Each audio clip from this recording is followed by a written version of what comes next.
What's up, filmmakers? It's Justin Roman here, and welcome back to the channel. Today I want to do something a little bit different. What I want to do is sit down and go through a video doing a cinematography breakdown of how I filmed the Mercedes EQS video I recently did with Park Place dealerships.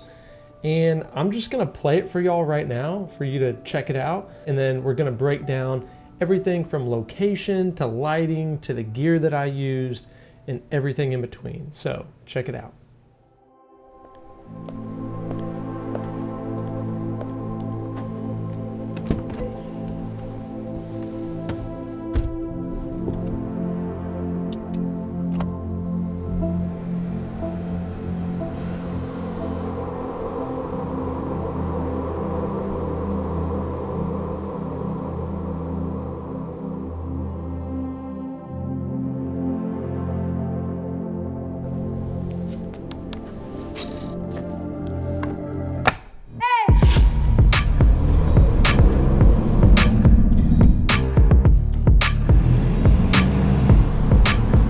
Hey Mercedes, How may I help you? turn on my massage. I'm switching on the massage for you.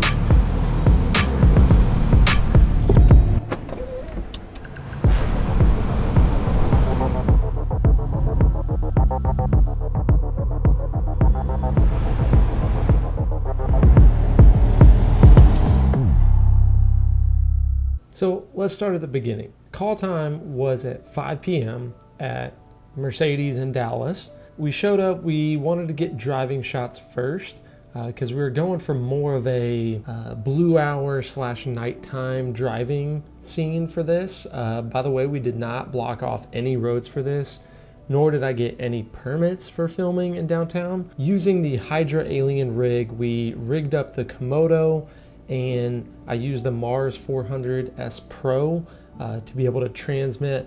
Definitely better than the Red Komodo app that I'm using currently. So got all the driving shots. That's a whole video in it itself talking about the driving shots, but basically just drove around different parts of downtown Dallas that didn't have a lot of traffic, because with a call time of 5 o'clock for the shots that we wanted to get, that was right during rush hour, right in downtown Dallas. So I had to avoid the busy streets, but still have some cool scenic views.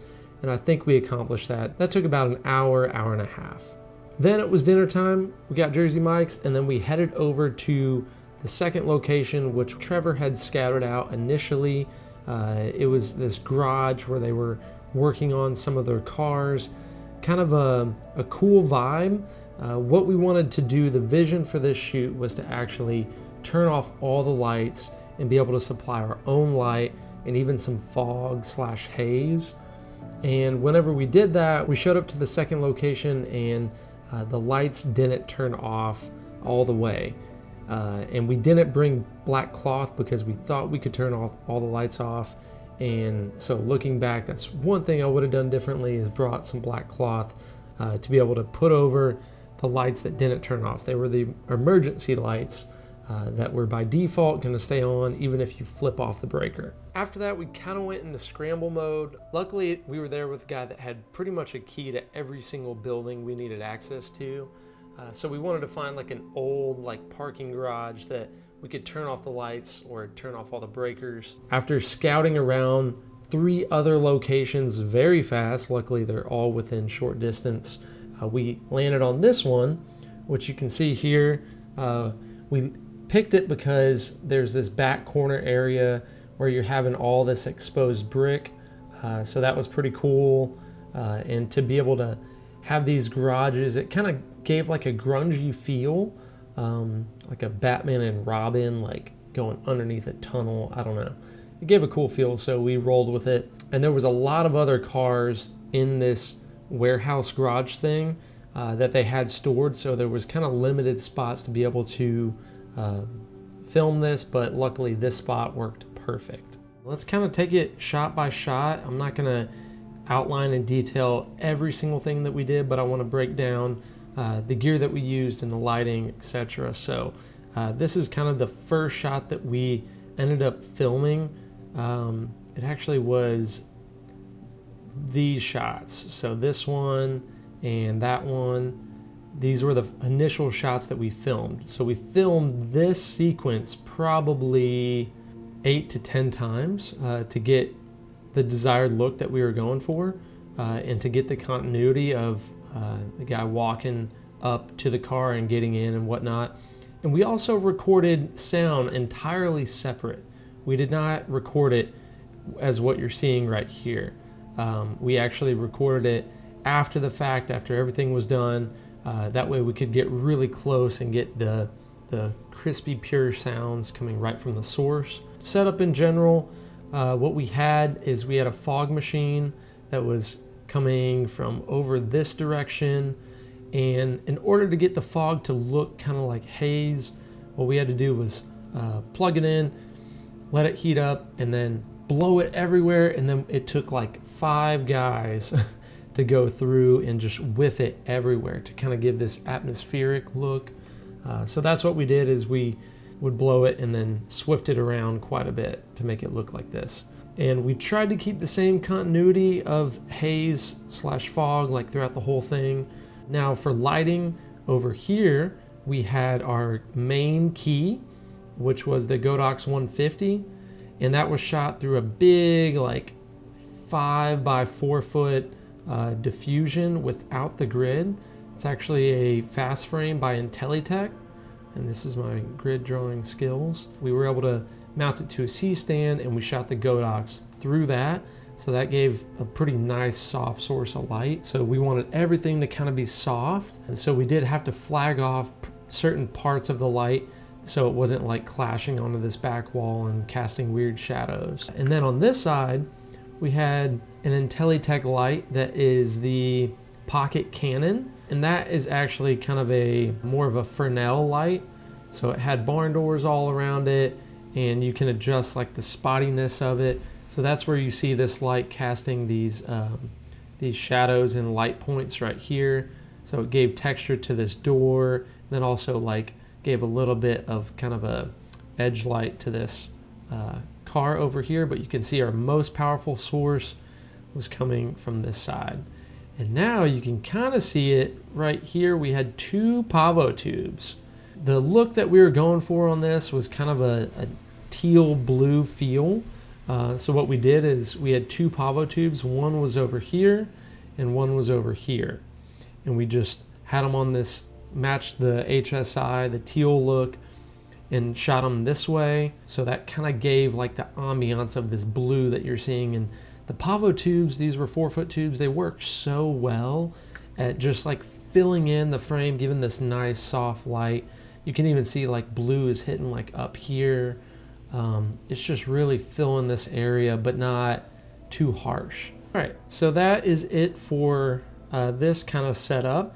And we did have the camera, we shot this entirely on the red Komodo, except for maybe 1 or 2 shots. That was the Canon C70.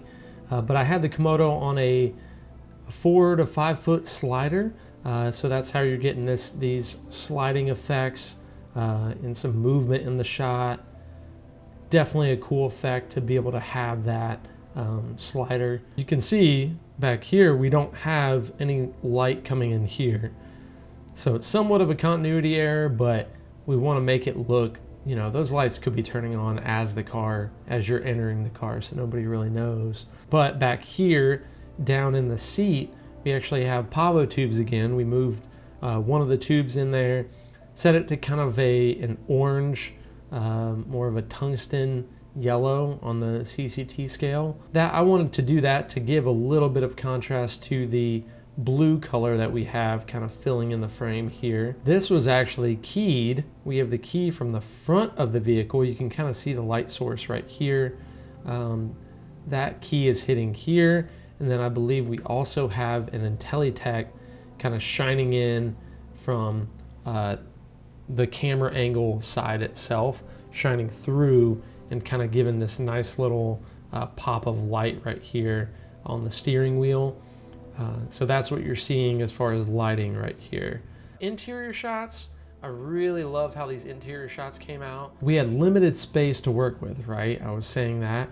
And I had brought these black, it's a black felt material that I got from Amazon. We had to cover the window right here because this looks like we're in a studio, right? That it's all blacked out right here, or like we maybe mask this out in post. But if we were to mask this out, you would not be able to see these lines, or that would have taken way too long to try to do that. So there was actually a lot of light on the other side of this windshield, and you would see all the hundreds of cars that are down in this this warehouse area. So what we ended up doing, like I said, laying that felt cloth right across this. Luckily it was the perfect size. It was pretty big. There was a little bit of leftover. And then I had to choose the moments of this shot correctly because you could actually see some of the lights on this that were coming from the outside here. You could see them on the side view mirror. It worked out really well because it gave kind of some neg fill to this windshield, so it wasn't bouncing all over the place. And then we have the key just outside here. That Godox again with the big grid fast frame by Intelitech. Shot right this way. It's cutting right through here. And then this side we did have the Intelitech just outside of this window, and that was with the barn doors, and that's a very focused light, and we had that shooting this way to give a little bit of fill on this side. We really just wanted to capture a lot of the details about the car. The headlights make this really cool lift up effect whenever you're actually turning them on, and this like light show whenever it is finishing turning on it. And then obviously the interior of the car is just like crazy nice with the lights. And you can see a little bit of a continuity error here because you're seeing tons of like fog. We probably added a little bit too much on this shot, but the fact that it does give you this cool effect with the light shining through it, it was pretty necessary, I think. And all these interior shots are definitely slider. We laid down the back seats and put the Komodo on there and just did some push-ins, some pull-outs, and also we laid it horizontally as well to get some like parallax reveal shots you'll see even later. Really cool smooth movement. This one of him pulling the handle out was not a slider shot. This was a zoom in and post. Gotta love that. This lighting setup, I think it came out really cool. What we did is we had the Intelitech Fresnel, the pocket cannon I was talking about, and we just placed it high up here. You can kind of see the reflection popping right here, but it's placed just outside of the frame up here, pretty high, pointing down, back behind our talent, and we're shooting into that. So it's giving this nice kind of backlit type feel, giving an edge light on this handle. I kind of like having the shadows. They're not like super crushed, but it's nice and dark and contrasty. So I like that. We had no bounce. There was no bounce. There was no fill or anything. This was just one light. And for this wheel shot, I really like this one. And we tried at first moving the light to try to get this cool effect on the wheel. And then by default, the Park Place dude was telling us how the wheels actually move simultaneously together. So you're having front wheel drive and rear wheel drive, and they move. I forget what they called it, but they move at the same time. So he was showing us that. And we had a Pavo tube just sitting right outside of the frame, shining on the light that we were moving to try to get this effect. And he moved the wheel, and it ended up looking better than us trying to move the light. And it gave for a really cool effect that we did a speed ramp in post for this big moment where the beat drops. When you see these interior driving shots, that was me literally just holding the red Komodo with, I think, a 35mm lens. It might have been the 16 to 35, but I was holding it handheld. There was no gimbal, no nothing. I'm just holding it, and this is where the global shutter on the Komodo comes in super clutch, because you never have any warped lines.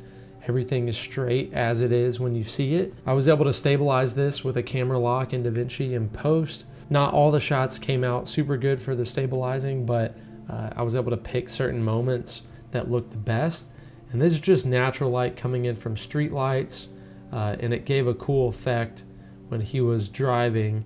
You would see like tried to pick moments where light was kind of passing through the vehicle, which is quite a bit when you're filming at night. Then a lot of these details of this was shot in the 100mm macro. You can talk to Mercedes and have her do random stuff. Pretty much anything in the vehicle you can have her do. So yeah, that's basically the lighting setup, the gear setup that we used for this. If you do like this video and you kind of like this cinematography breakdown, let me know in the comments, because that's helpful to me. I want to create content that I enjoy creating, but then also you enjoy watching. Hope you enjoyed this video, and we will catch you filmmakers next time.